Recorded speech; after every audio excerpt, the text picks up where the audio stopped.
Good day, everyone. Welcome to today's Stitch Fix third quarter 2020 earnings conference call. Today's call is being recorded. At this time, I'd like to turn things over to David Pierce, Vice President of Investor Relations. Please go ahead. The results for our third quarter of fiscal 2020. Joining me on today's call are Katrina Lake, Founder and CEO of Stitch Fix, Elizabeth Spaulding, President, and Mike Smith, President, COO, and Interim CFO. I would also like to mention that we are joining you remotely today from our home offices, and we apologize for any technical difficulties this may cause. We have posted complete Q3 financial results in our shareholder letter on the IR section of our website, investors.stitchfix.com. A link to the webcast of today's conference call can also be found on our site.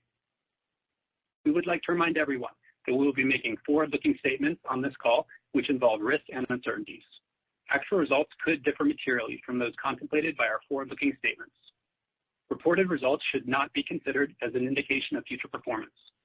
Please review our filings with the SEC for a discussion of the factors that could cause the results to differ. Also, note that the forward-looking statements on this call are based on the information available to us as of today's date. We disclaim any obligation to update any forward-looking statements except as required by law. During this call, we will discuss certain non-GAAP financial measures. Reconciliation to the most directly comparable GAAP financial measures are provided in the shareholder letter on our IR website. These non-GAAP measures are not intended to be a substitute for our GAAP results. Finally, this call in its entirety is being webcast on our IR website, and a replay of this call will be available on the website shortly. I'd now like to turn the call over to Katrina. Thanks, David, and thanks for joining us. After the market closed today, we issued our quarterly shareholder letter with more details on our results and strategy, which I encourage you to read. Before we dive into the quarter, I first want to acknowledge the context in which we are speaking with you all today. The distressing events of the past few weeks are top of mind for everyone here at Stitch Fix, as I'm sure they are for you, your families, loved ones, and communities as well. We have a long and hard road ahead and much work to do to create an equal and more just society. What has given me hope during this time is to see our employees stand up for what is right and to have a strong set of values to lean on as we navigate through this together. With that, I'm pleased to share our third quarter results with you today and to share how we're navigating the effects of COVID and to provide an update on the resilience of both our clients and our business as we look to Q4. Now more than ever, we are confident in our ability to redefine how clients shop and find what they love. As consumers rapidly shift their purchase behavior online at a step change to historic rates, we believe our model will outperform and continue to take share, which we began to see play out in Q3 and in the early weeks of Q4. While much of apparel retail declined by 80% in recent months, we saw only a 9% year-over-year dip thanks to the resilience of our large auto-ship client base and the strength of direct buy. Even while we faced extreme capacity gaps across our network tied to COVID, which I'll discuss in a few minutes. These results and the momentum we've seen in April and May strengthen our belief that the concept of trying on clothes from the comfort of your own home has never been more resonant, and that an offering that can predict great fit and styles you will love is needed more than ever. With that, I'll turn to our results. In Q3 20, we generated net revenue of $372 million, a decline of 9% year over year. Excluding the impact of our warehouse disruptions from COVID, we believe that we would have generated positive year-over-year revenue growth in Q3. We delivered a net loss of $33.9 million and an adjusted EBITDA loss of $40.3 million. Our adjusted EBITDA excluding SBC loss was $20.7 million. During the quarter, we grew our active client count to 3.4 million, an increase of 285,000 clients and 9% year over year. In addition, we grew net revenue per active client by 6% year over year, our 8th consecutive quarter of growth and a reflection of our ability to deliver value to our clients.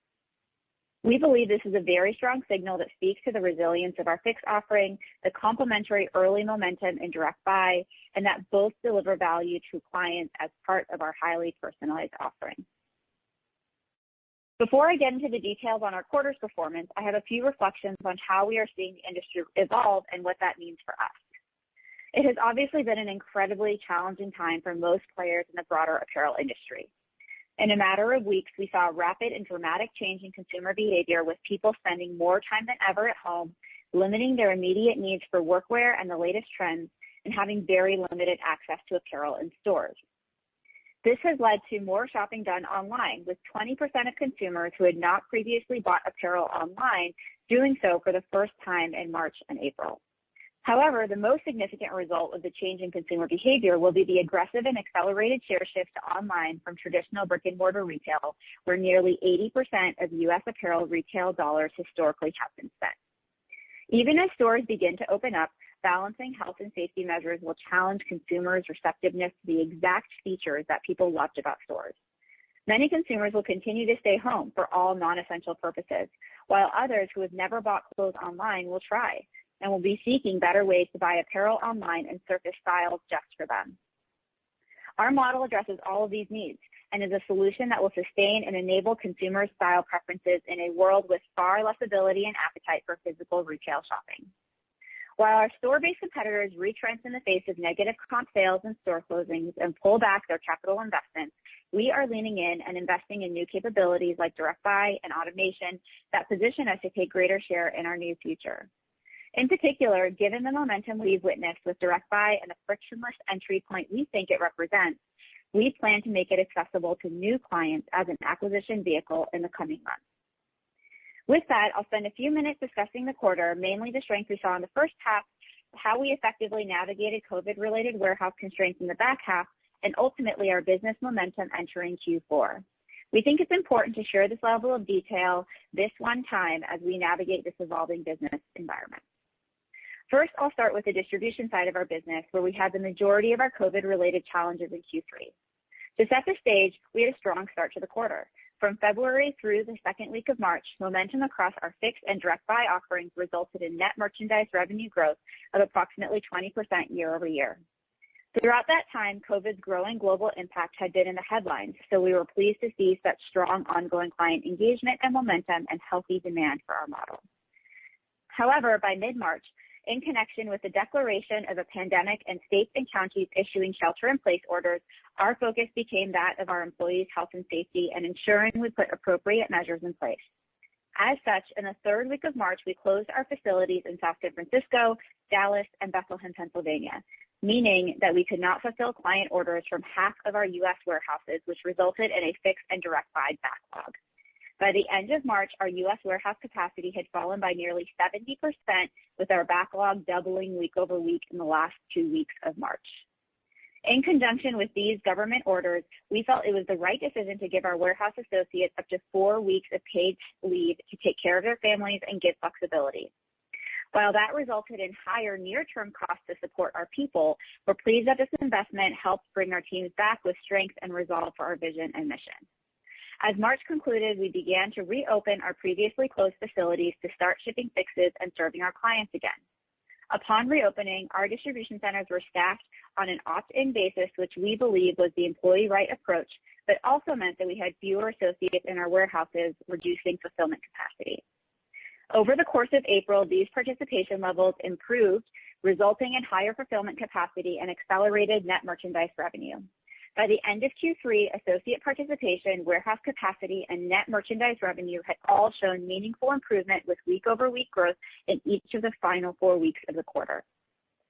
As we exited Q3, we were at roughly 2/3 capacity, but had an aggressive game plan to ensure we drove continued operational improvements throughout the course of May. We're pleased to share that as of today's call, we've effectively executed against our strategy and are approaching full capacity. With this capacity, we're tracking to eliminate our fixed backlog by the end of June, putting us in more of a position to play offense in the coming quarters. With that, I'll provide an update on what we saw from clients in Q3. In aggregate, we saw healthy client demand throughout February and March, with some softness in late March that we attributed to a temporary shift in consumer mindshare as the COVID crisis escalated. Since then, we've seen resilience across our client base, especially among our AutoShip and direct buy clients. First, on AutoShip, the large majority of our clients choose to receive fixes on a recurring basis, whether it's every 2 to 3 weeks or on a monthly or quarterly cadence. This provides us with tremendous visibility into forecasting demand trends, buying into inventory, and aligning our styling and warehouse workforces to fulfill that demand. In today's challenging macro backdrop, these AutoShip advantages are very apparent and very valuable. In Q3, we saw resilience from this large contingent of loyal and highly engaged clients. In particular, AutoShip opt-out rates, which help us to gauge how well we're serving clients' needs, were remarkably strong and consistent throughout the first half of the quarter.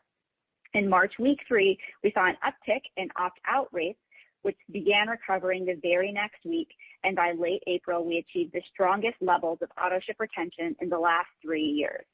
We believe that this level of commitment and engagement from the vast majority of our clients built through strong personal and ongoing relationships is evidence that our business model is one that will sustain and thrive.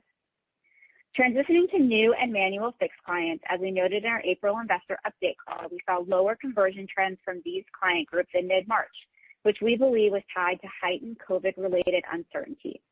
While we saw more consumer optimism in the weeks that followed, we chose to pull back on marketing to avoid driving client demand into our fulfillment-constrained environment.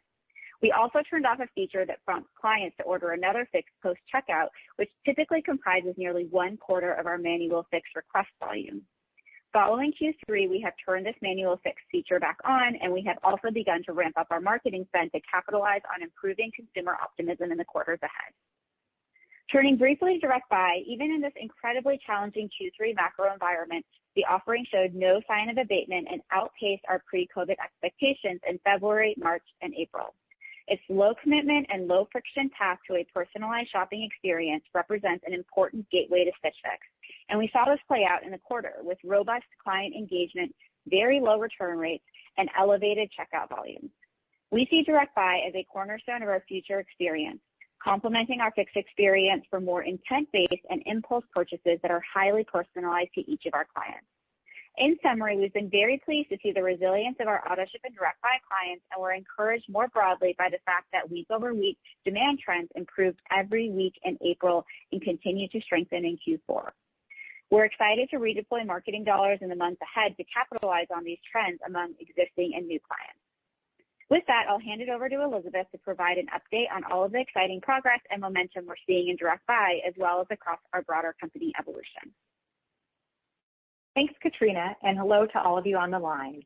To those I have not yet had a chance to meet, I look forward to connecting in the quarters ahead and could not be more excited to have joined Stitch Fix for this exciting next chapter of our evolution. Our model is highly differentiated in the ease and personalization we deliver to consumers, and with the major dislocation we are seeing right now in retail, we have the opportunity to dramatically accelerate share shift to Stitch Fix. We believe that more than $30 billion will rapidly shift online, which is 3 times what we would typically see in 1 year. And we anticipate we will get more than our fair share of this given the relevance of our model, particularly with the expansion of Direct Buy, in addition to continued enhancements to our Fix offering. Today, I'll discuss a few of the ways we're planning to capitalize on this market opportunity by accelerating Direct Buy, evolving our Fix offering, and flexing our approach to inventory management. Together, these elements foreshadow the key pillars of our evolution as a brand, and we believe they create a differentiated flywheel to fuel our growth and reduce the working capital requirements to grow revenue. First, as Katrina touched on, we believe that Direct Buy represents a step change in our ability to further penetrate our addressable market and expand the way we serve our clients by meeting their needs for additional purchase occasions. As a reminder, our integrated Direct Buy offering allows clients to shop and select items they love based on our hyper-personalized recommendations directly from our website or mobile app. This offering was made available to all of our active Fix clients in Q3. We're very encouraged by its early success, especially given how nascent and imperfect the offering is. And yet, in Q3, we still saw Direct Buy revenue more than triple quarter over quarter, with consistent momentum every week throughout this time period. In addition, Direct Buy's penetration of our existing base of women's clients grew from 5% in February to 13% in May. I'll add that our testing has shown Direct Buy spending to be highly incremental to Fixes. This signals the strong product market fit that this highly personalized shopping experience delivers. This momentum also supports our belief that there is an ongoing structural shift in retail resulting from COVID, and that our hyper-personalized experience will be an essential way to support clients in this new normal.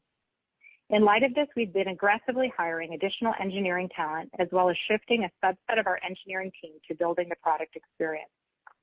We believe Direct Buy provides a lightweight entry point for both existing and new clients and complements our Fix offering as a highly personalized avenue for window shopping and seeking out specific purchase needs and impulse buying.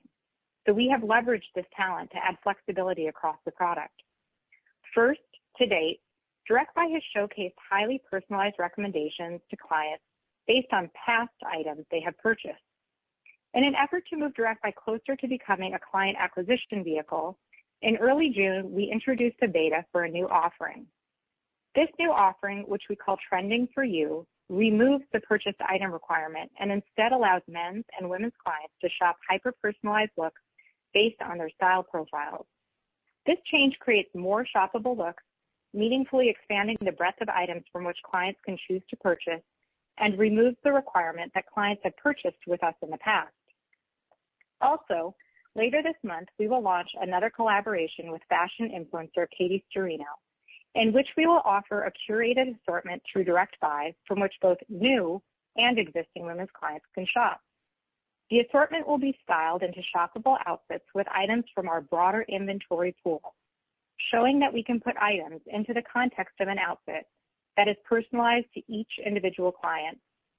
This collaboration, which is focused on size inclusivity, will serve as a test bed for us to expand the types of looks we show clients and has the potential to create marketing hooks to acquire new clients as we team up with brand partners, influencers, and showcase our own exclusive brands.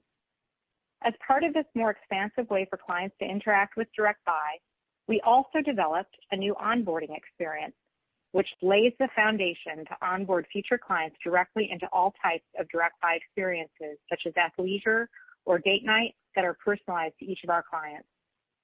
Trending for You and our influencer collaboration are prime examples of how we're adding flexibility to the way clients can experience DirectBuy and to more effectively attract new clients. In addition, we believe it can fuel conversion among clients who've historically been on the fence. Over the years, we've had a large number of prospective clients complete our style profile and provide us detail on their size, fit, and style preferences, but who have not yet converted to scheduling a fix. We believe these high probability clients, as well as dormant clients who've received past fixes, offer exciting conversion and re-engagement opportunities through DirectBuy, and we plan to begin more aggressively targeting both groups in the months ahead. Our investment in innovation goes beyond DirectBuy as well, as we've also begun evolving our fixed offering and expanding our approach to carrying inventory. This set of priorities we believe are critical pillars to expand our offering and to do so with a more capital-light approach to bringing consumers what they love. On fixes, we have pilots in flight in both the US and the UK that provide clients with increased stylist engagement and the opportunity to select items in their fixes. These pilots have shown promising early results, including higher keep rates. We are enabling clients to engage directly with stylists to efficiently select the anchor items of their fix and identify other ways they'd like stylist support. We will share more in the quarters ahead on this. We believe this enhanced styling experience will appeal to an even broader set of clients as consumers seek high-touch engagement while not going into stores. The feedback data we collect from this experience with stylists is a good example of how our Fix and DirectBuy offerings have formed a virtuous cycle of feedback, which benefits our clients and our business. Through these two complementary offerings, we enable different purchase occasions, one that is often tied to recurring purchases on flexible cadences with a clear surprise and delight, and the other serving more lightweight and immediate client needs for higher intent shopping, as well as impulse purchases. We think our ecosystem of experience will help us fill a growing gap in the market as consumers hesitate to shop the way that they have in the past. Lastly, from an inventory standpoint, we believe that the current backdrop provides us with a unique opportunity to lean into new inventory models to drive better client experiences and business results. We've begun to incubate different models to make inventory available to our clients, while also tying up less working capital as we expand in order to deploy investment in other areas to enable our growth. The early learnings and added flexibility we gain from these will inform our strategy around implementing a more meaningful evolution to our inventory management practices. As you can see, we're actively driving innovation across our business, which is a reflection of all of the opportunities that lie ahead for Stitch Fix. While other retailers are currently forced to pull back on investment and innovation, we're leaning in and executing against our product roadmap in ways that we believe will accelerate our gains in the future. With that, I'll have Mike share more on our financial performance and outlook. Thanks, Elizabeth, and hello to everyone on the line. First, I'd like to share color from the quarter. In Q3, we generated net revenue of $372 million, a decline of 9% year over year, driven largely by our COVID-related fulfillment challenges across our U.S. network. In connection with our capacity constraints, we also spent less on advertising during the period, which we believe reduced client demand. We grew active clients to 3.4 million, an increase of 285,000 clients and 9% year over year.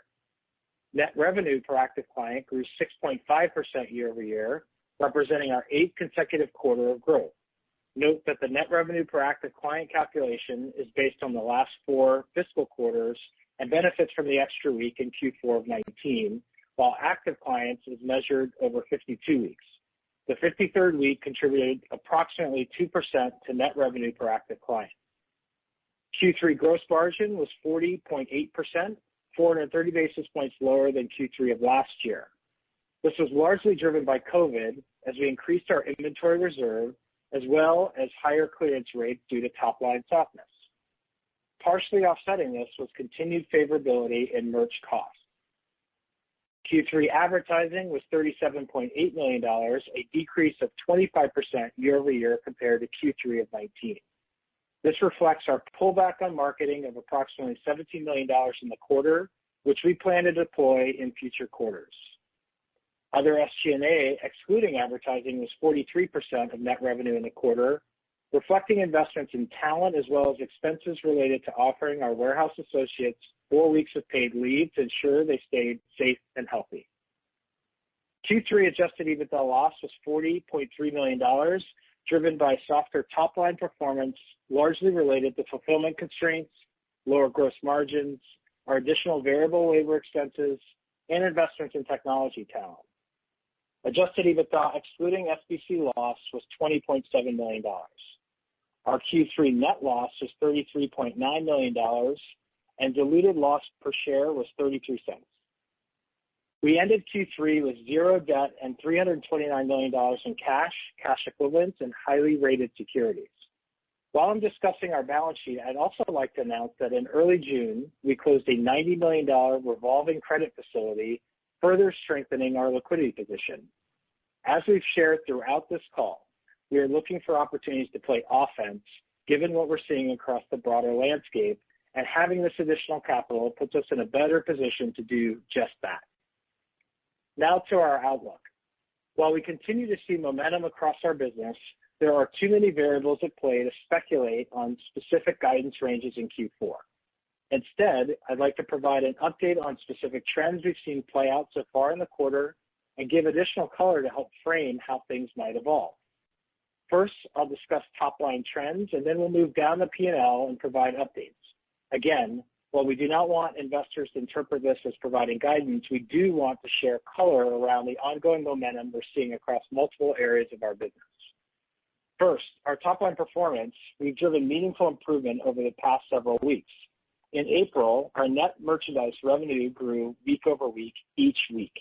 In May, that momentum continued as we delivered positive year-over-year growth in net merchandise revenue compared to May of 2019.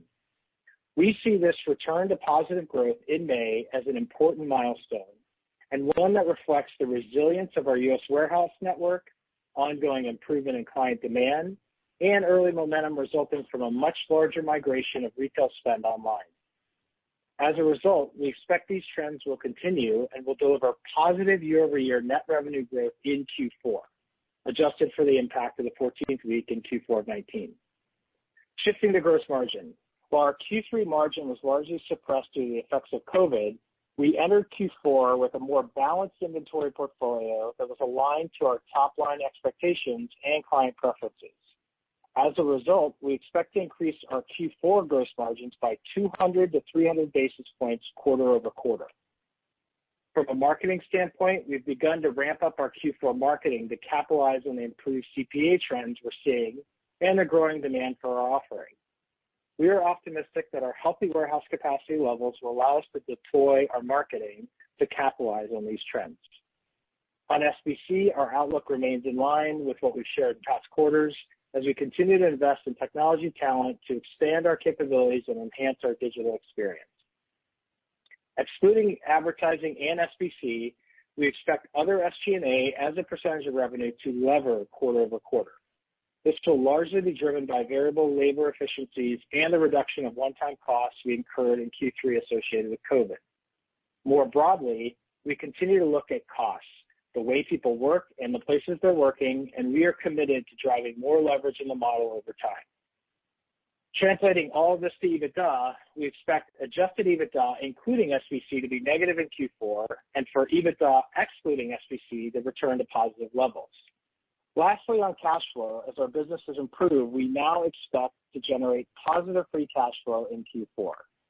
We believe that our ability to quickly shift back into driving healthy free cash flow demonstrates the strength of our unit economics and reinforces the confidence we have in our growth investments, which continue to scale and strengthen. As we look back at Q3, we're proud of the way our team responded quickly and thoughtfully to unprecedented challenges and the decisions we made to support the health and safety of our employees during these difficult times. As we look ahead to Q4 and beyond, we believe our strong business model and balance sheet uniquely position us to thrive, and we're excited to demonstrate that in the quarters ahead.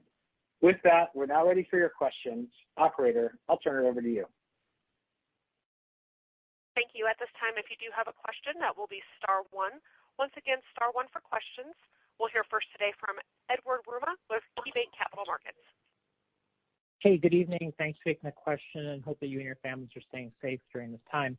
As it relates to existing inventory in the balance sheet, I know that you did see an impact in third quarter gross margin. You're seeing benefit in fourth quarter, quarter over quarter. But have you reserved against existing inventory?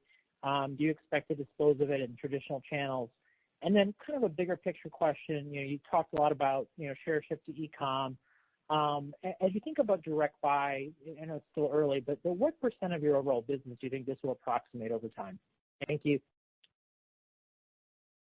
Thanks, Ed.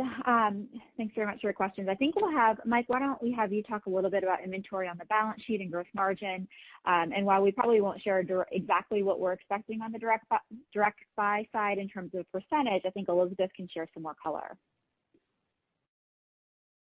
Yeah, hey, Ed, this is Mike. The strength of the balance sheet is something I'm really proud of. And again, we referenced kind of return to free cash flow positive levels in Q4. We do reserve against existing inventory. We changed the methodology a little bit to represent what is the current thinking and what we're seeing kind of in our inventory levels going into Q4 and into next year. That being said, I think the talk about and what I talked about in terms of gross margin improvement quarter over quarter gives me a lot of confidence going into Q4 that our inventory is at the right level to serve our clients and to have gross margin improvement and get back to the gross margin levels that you've historically seen from us. Great. And then I'm happy to chime in on the direct buy front. I think one thing to keep in mind is this distinction between fixes and direct buy is, a very natural way to talk about things just because that's how our business is evolving. But I think over time, we'll see a lot of that becoming a gray area and blurring between the two. Ultimately, what we're doing is we're creating a full suite of personalized shopping experiences for our clients that cover all of their purchase occasions. And so what gets us so excited about what we're seeing with direct buy is we're clearly meeting a very complementary set of needs relative to what our fixes offer us to address and allows us, we believe, to cover the full addressable market of apparel spending. And so, while this distinction of, share of wallet gain and sort of the mix of those two is something we'll talk about for the next few quarters, I would imagine that over time, there's just going to be a total blurring between services that are more engaged with styling support versus areas where consumers can shop and engage, anytime that they want to. I think what we're most excited about is to just see that these two offerings are so highly complementary versus any sort of cannibalization between the two. Thanks so much. And just add, this is Katrina again, just to jump back in on the inventory side from more of the assortment angle. I think, one thing that, I guess throughout this whole crisis, we've been really grateful for being a digital first business. And on the inventory side, that's definitely true too. And so I think there's a lot of other retailers that might have kind of inventory orphaned in stores or, kind of inventory that they weren't able to access during this time. And our buyers worked really hard to right size our inventory, both from a size of business perspective and then also from an assortment of what's the most relevant assortment perspective. And so, I think we reflected the changes that we saw in our gross margin this quarter, but I think, relative to a lot of other retailers, we don't quite have as much risk there. Great. Thanks so much. We'll hear next from Ross Sandler with Barclays. Great. Katrina, you mentioned that auto ship renewals are at 3-year highs in April. Can you just remind us that I think you said in the past that's the majority of revenue, but the size of that bucket versus manual, and then are both of those growing in the July quarter? Any comment about growth rates going forward? And the second question is just the experiment you guys are doing with influencer marketing for direct buy. What have you seen so far, and how could this change your approach going forward if it proves successful? Thanks a lot. Yeah, thanks for your questions. I'll take the first part, Russ, of just kind of speaking a little bit to AutoShip, and then we can talk about the influencers and the experiment running there, and I'll have probably Elizabeth chime in there. In terms of what we're seeing on the AutoShip side, I think we've shared before the majority of our revenue. We see that most often people opt into a monthly for women, every other month for men, but that it's a majority of our revenue, a majority of our clients who will get fixes on some kind of recurring basis. And we've seen trends be really positive. I think through the end of the quarter we're talking about, and then also I think in the first few weeks of this quarter. And so, that gives us a lot of confidence in the resonance of our model right now.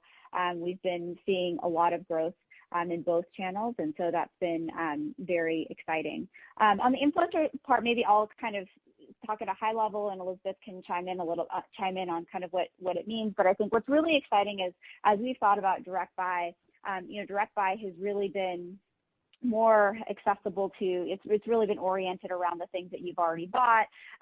We haven't really had a space for it to be thematic and for us to kind of to showcase other perspectives and other ways of curating. And so maybe Elizabeth, I'll have you share a little bit about what's coming. And then I think what's really exciting is more of what it's enabling in terms of how you could imagine this form factor being a powerful engagement tool in our service. Yeah, happy to describe it. I mean, this is, we think, one specific manifestation of many more things we can do in the future. I think, as Katrina mentioned, the way we began direct buy has been anchored around items that active clients have purchased in the past, which has allowed us to make it an incredibly personalized experience and leveraging our data science to be able to make it as highly relevant as possible. We obviously want to be able to expand on that with clients who haven't necessarily bought fixes with us in the past. And so part of this influencer collaboration that we've launched, or we will be launching in the next couple of weeks, is essentially allowing new clients to onboard by telling us a bit about what they like about this particular collection. And that will then power for us a shopping experience that they can immediately dive into. And so I'd say there's really two things that this represents. One is an expansion around the flexibility overall of direct buy and building more power into our personalization platform that removes that kept item requirement that we've had in the past. And some of the other things that we're doing, like Trending for You that I mentioned on the call earlier, they both represent ways to be able to bring in new clients without necessarily having that prior purchase experience with us. The other thing that it represents is a creative way to think about marketing and expanding this to either other influencers, other brand partners, showcasing things like our own exclusive brands that continue to gain great traction and customer success, where it allows consumers to be particularly excited about a product or a fashion icon that they view as somebody that they really appreciate. So we see it as really twofold in terms of the flexibility of the platform, as well as excitement around different ways that we can market new experiences.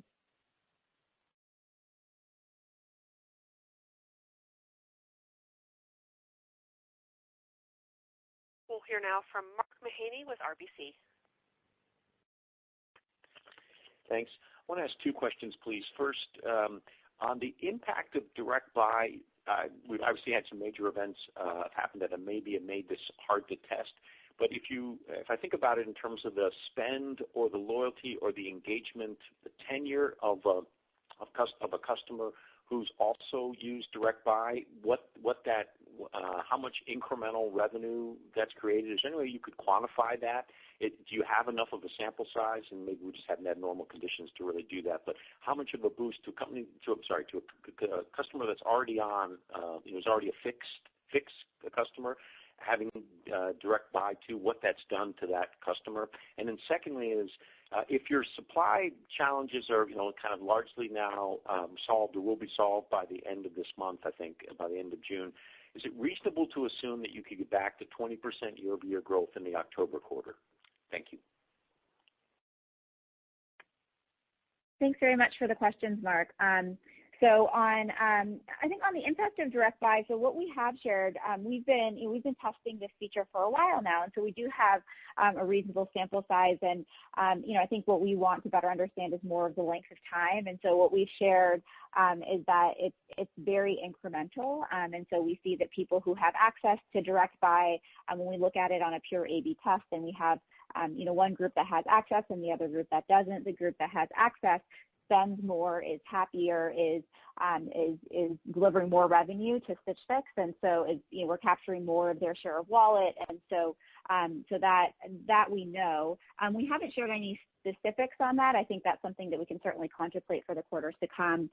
In terms of the October quarter, I think right now we're not in a position to be able to share guidance on that. But what I will say is that, through the end of this quarter, through the early weeks of this current quarter, we've been really excited about the momentum that we've seen. We believe that's going to bring us to positive comps in the next quarter. And I think longer term, we really do believe that there's a huge market share capture opportunity. And I think to Mike and Elizabeth's point, we are really gearing up to be playing offense during this time. And this is a time when, even in this last quarter, we saw the entire apparel industry shrink, and we had been capturing share of that kind of contracted pie right now, with an eye towards, as people start spending again, and as people have more occasions to be buying for, that we can kind of maintain and grow that kind of extra part of that pie. And so, I think it's too early to share specifics, but we've been really pleased with the trends that we've seen thus far.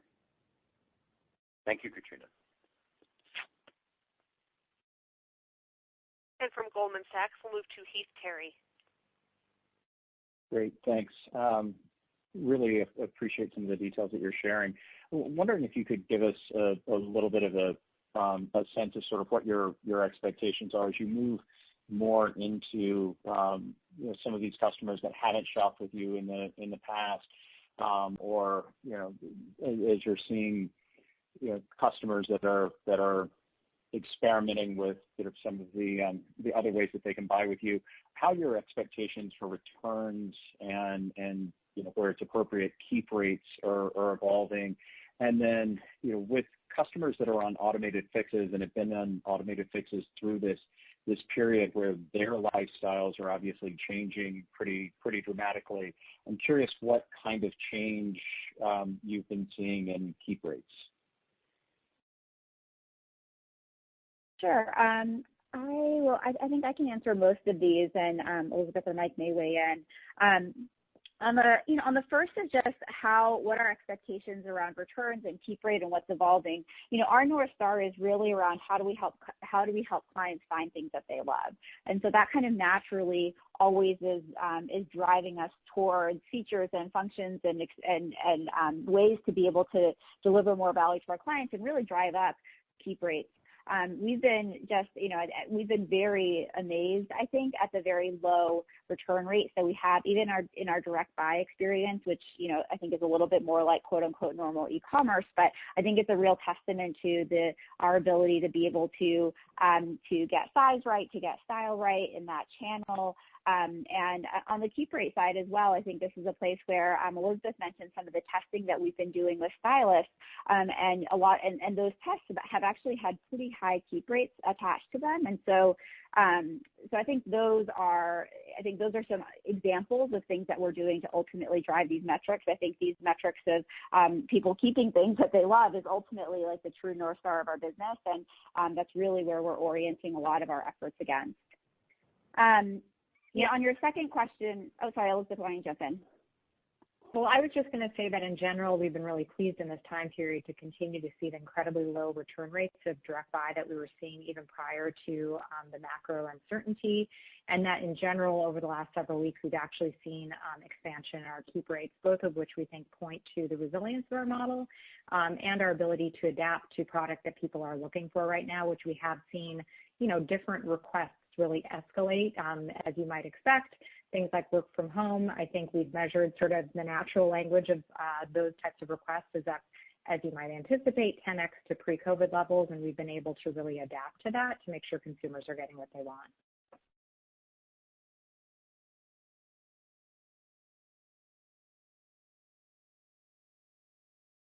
We'll move next to Corey. Do we answer your question for you, Heath?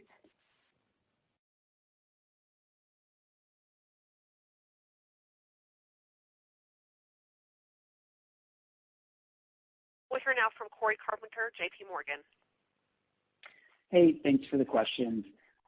Just on direct buy, as you roll out to new and lapsed customers, could you provide some more color on how you're thinking about the timeline in terms of the rollout, or when the right time is to start putting marketing dollars behind the initiative? And then maybe for Mike on fulfillment, what have been some of the biggest constraints or challenges in ramping back up capacity? And once you do work through the backlog, how do you think about the operational environment going forward and the need to potentially expand the warehouse footprint or headcount? Thanks. Sure. Yeah, I'll have Elizabeth talk a little bit more on the color around direct buy, and then Mike, you can take the question on the fulfillment. Yeah, thanks for the question. As I mentioned on the call, there's a few steps on our way to fully opening up direct buy to new clients. And so one thing that we've introduced is this concept of trending for you with our current active clients that allows us to have clients shop, but it's not anchored on prior purchases, but instead on data that we have on things like their style profile and things like Style Shuffle. And then also our collaboration with the influencer is another way to test and learn from a new onboarding experience that does not require prior purchases. And so we are currently building on both of those things, as well as adding more talent to our team to be able to more rapidly expand the offering. So our intent is over the next quarter or two to fully ramp this up to new active clients. As you can imagine, there's a fair amount of work to do here. And really, we hold just such a high bar of a highly personalized, really well dialed in experience. So we want to make sure that we have that in a good place as we ramp it up. And so as we do so, we do intend to ramp up marketing alongside it as well, and have been actually doing quite a lot of testing on our marketing messages associated with the shopping experience through CRM and other channels with our active clients, and have a very good sense of now how to tell that story. Yeah, hey, Corey, I can talk about the fulfillment stuff. So the biggest capacity constraint really was just attendance. Katrina talked about it in terms of making sure people were safe, and we asked people to stay home. But since then, as we referenced, we're in really good shape in terms of throughput and attendance, and I think it's because we were very caring about people's safe and health, and they've come back and are super excited to serve the mission. I'd say the second on changes to the footprint or changes to capacity going forward, there's not a lot. I mean, in the warehouse it looks different, obviously, because the things we need to do to make sure people are safe and physical distancing in the warehouse. But it shouldn't be, we've always been about gaining efficiency and improving throughput, and that hasn't changed. And so those improvements, I think, should offset what we're seeing from just social distancing that we're seeing in the warehouse. But so I don't expect that to be a constraint going forward. I expect us to continue to improve throughput and get leverage and fulfillment over time. Great. Thank you. And just one quick add to that, I think, is that one of the things that the teams have been really creative in doing is certainly figuring out ways that people can be distancing on the warehouse, but also actually adding shifts so that we can kind of minimize the number of people in our facilities. And so, so I think we feel like we have a lot of runway, and we've been just, amazed and really proud of how much the team has been able to deliver during this crazy time.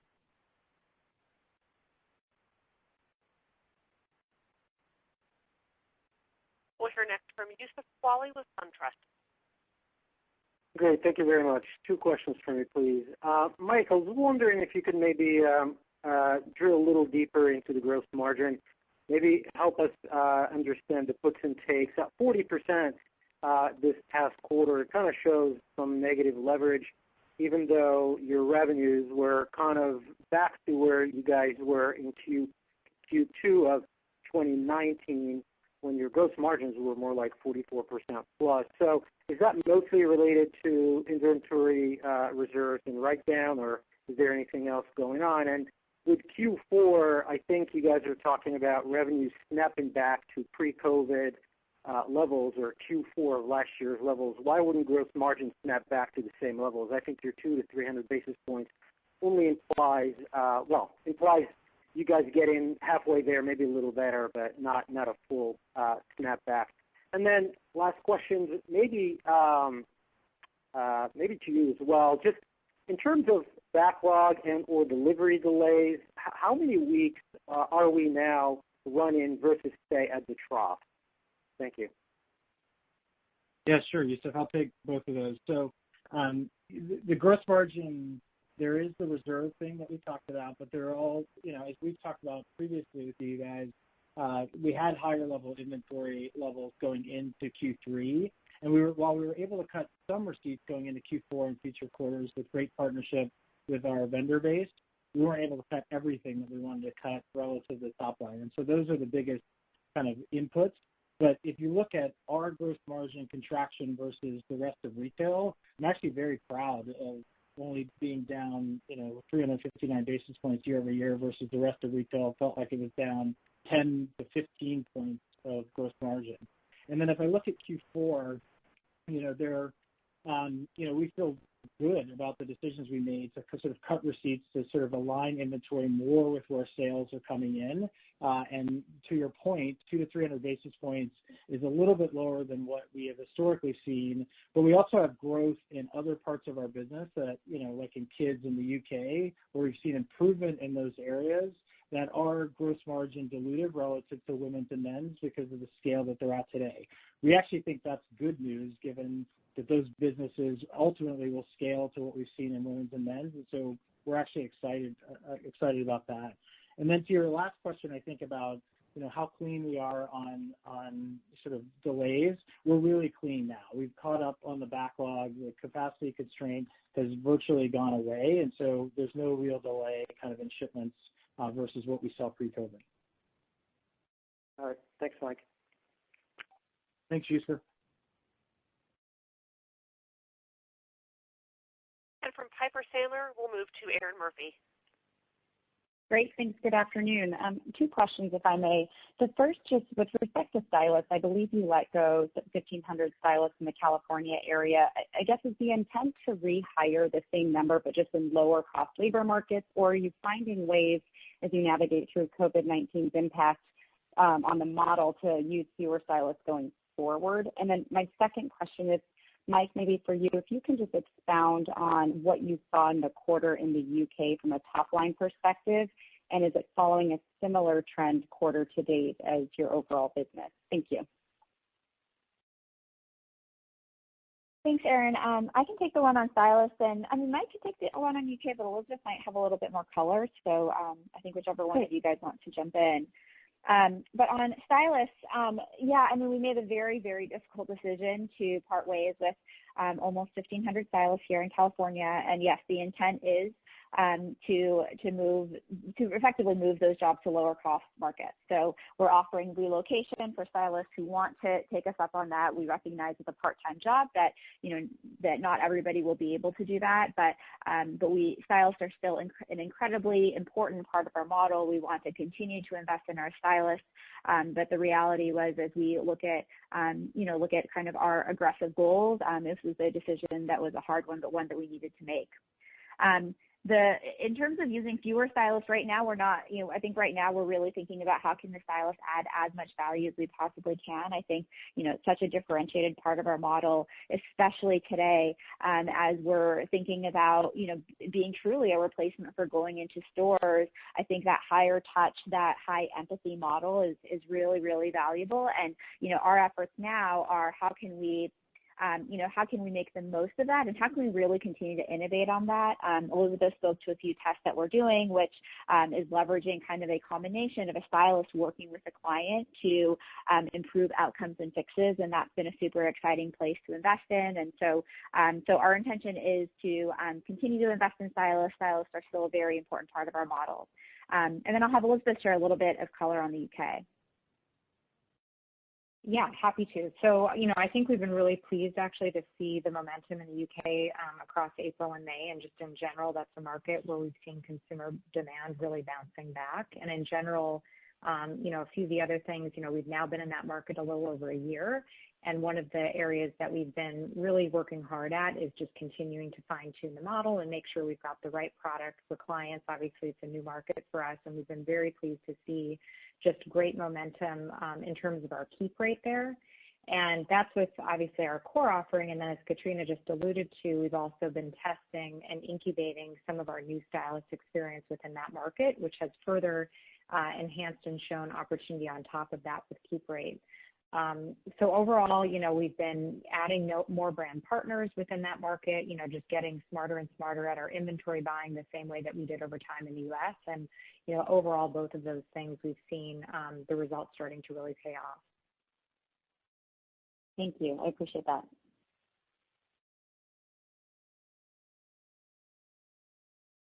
We'll move next to Ike Boruchow with Wells Fargo. Hey, good afternoon, everyone. I hope you're all staying safe. I don't know if these are for Mike or for Kat, but two quick ones. So, Mike, I think you had mentioned on the ad spend you guys pulled back in the third quarter. You're going to slowly kind of ramp that back up over the future quarters. I'm just kind of curious, how did that play into your 4Q spend, and then as next fiscal year kind of develops? And then on the gross margin outlook for 4Q, I guess my question is, do you expect any more reserves? Do you think you reserved enough? It sounds like it's going to be one of the most promotional next couple months for soft lines retail we've ever seen, given all the reserves taken across all the apparel retailers. So I guess just more color on your thought process on what you're expecting over the next couple of months from a competitive standpoint would be great. Thanks. Thanks for the questions, Ike. Maybe actually I'll start out with some color around how we're thinking about promotional activity, and then can probably have Elizabeth weigh in on marketing, and then Mike can certainly talk about how that affects gross margin as well. At a high level, a couple of things. I think we were kind of wondering how promotional this environment was going to be. And the reality is actually things have been pretty promotional for the last few months, both online and then now we're seeing things happen in stores. And, despite the promotional activities online and in stores in the last few weeks, our business has been holding up very strongly. And at the end of the day, our business has never been one that necessarily is about the absolute cheapest price. This is, of course, we're always going to be matching prices and making sure we have the right price. But the reality is people shop with us because they are getting, clothes that fit them really well, because they're getting clothes that fit their occasion really well. And so I think that's really the value proposition of our business, and it's continuing to hold up really well. One other piece, and you may be hearing this from kind of other people in the industry, but one thing that's been interesting is that I think we may have expected that we might have worried a little bit that there would be this huge glut and that everybody would be massively over inventoried. And I do think a lot of people had inventory that is stranded in stores. But in terms of I think a lot of our vendors and a lot of people on the manufacturing side also shut down or reduced their capacity during this time period. And so I think my belief is that it's not going to be as much of a crazy over inventory challenge as we may have had in past periods. So I think right now we feel really confident that our offering is going to stand strong regardless of what's kind of happening externally, and we feel like we've made really a lot of great decisions on the inventory side so that we can fulfill for our customers really well. Great. And on the marketing side, maybe I'll just give a little bit of color. As we mentioned, we saw some shift in consumer mindshare in kind of mid to late March. And then for us, for the most part, we've been dealing with a very supply constrained environment. So we've been very careful to be, pulling back on spend when we know we can't deliver fixes on time. But what we've been doing is basically monitoring CPA trends week on week for the last several weeks. And what, has been great is we've basically seen, dramatic improvement on those over the course of April and into May. And so we have been gradually adding back spend every week as we feel we can fulfill that demand for consumers. And in general, what we've observed is actually CPAs are below what we would have seen in the same period last year. And so our general approach is, we're very lucky in terms of having a really dynamic approach to how we deploy spend. We're still actually doing a number of tests right now to see where consumers are most responsive by media channel. And in general, we've been adding more spend back for the most part, I'd say every week since late April, with the intent to continue to turn that on as our supply is fully in place and as we continue to see this positive environment in terms of customer acquisition, and a moment where I think in general we just feel like our model is going to continue to be one that attracts new consumers given their desire to now shop more from home. Thank you.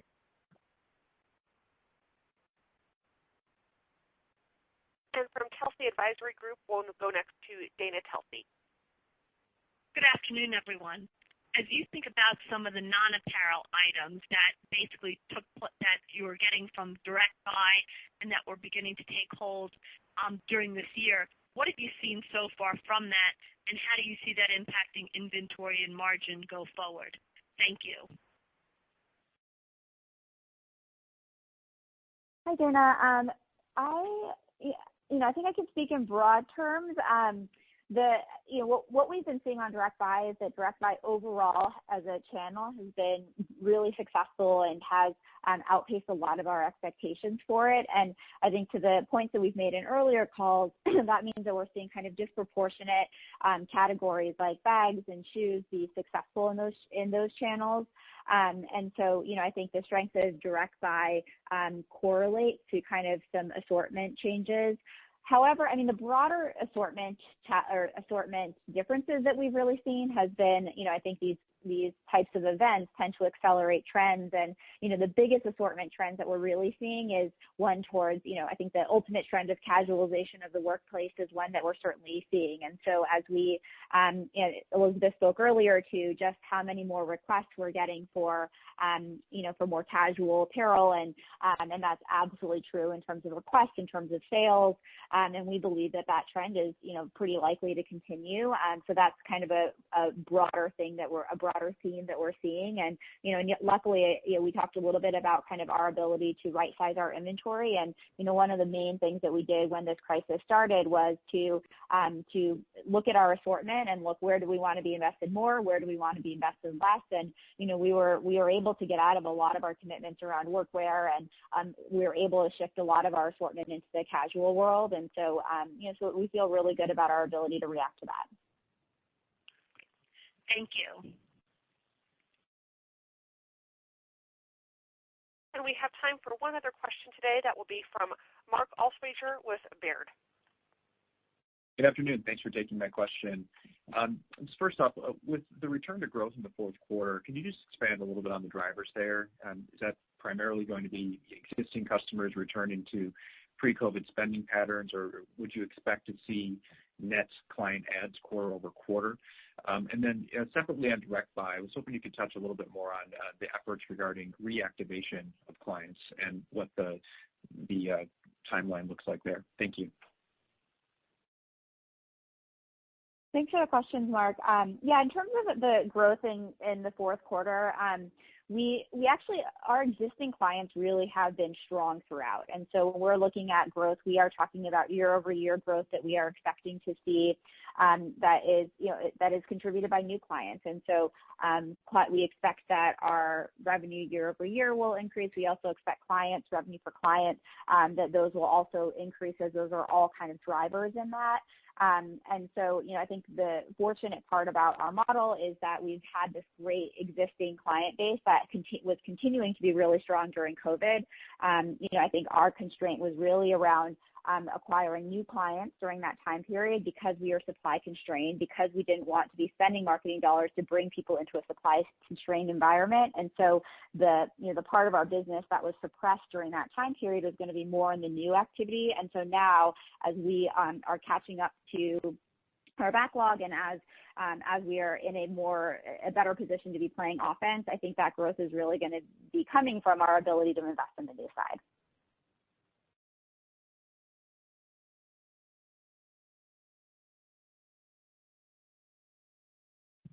Thank you. And then, sorry, the other part of the question was on the direct buy and the reactivation of clients, if you had any comments there. Thank you. Oh, I'm sorry about that. I think, Elizabeth, why don't I have you take that one? You're a little closer. Yeah, absolutely. I mean, as we think about who we want to be targeting with that offering, it's obviously new prospective clients. It's also our active clients, which we've been very successful with to date, taking that penetrated base from 5% to 13% of our women's clients. But then, yes, we also have a large group of clients that have signed up with their style profile but not converted to fixes. We also have a group of dormant clients who bought fixes in the past, and we see both of those as populations that we want to reengage. So we've done some testing already of that dormant population, and then with the group of people where we have their style profiles, that's a lot of what we're testing right now with things like Trending for You, as I mentioned, and this influencer collaboration to make sure that we're really delivering a highly engaging, highly personalized experience. We really like what we're seeing so far on the Trending for You, and so our intent is to really improve and enhance that experience with the intent of then ramping it up. And we have a lot of information on those prior clients, so we do intend to target them in the coming months and quarters once we ramp that back up. But we view that as well as, pure new clients as both big areas of opportunity.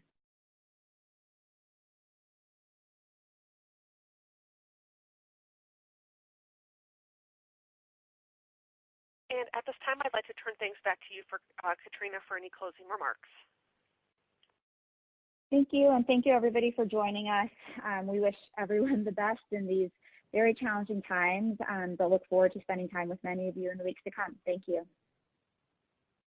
And that will conclude today's conference. Again, thank you all for joining us.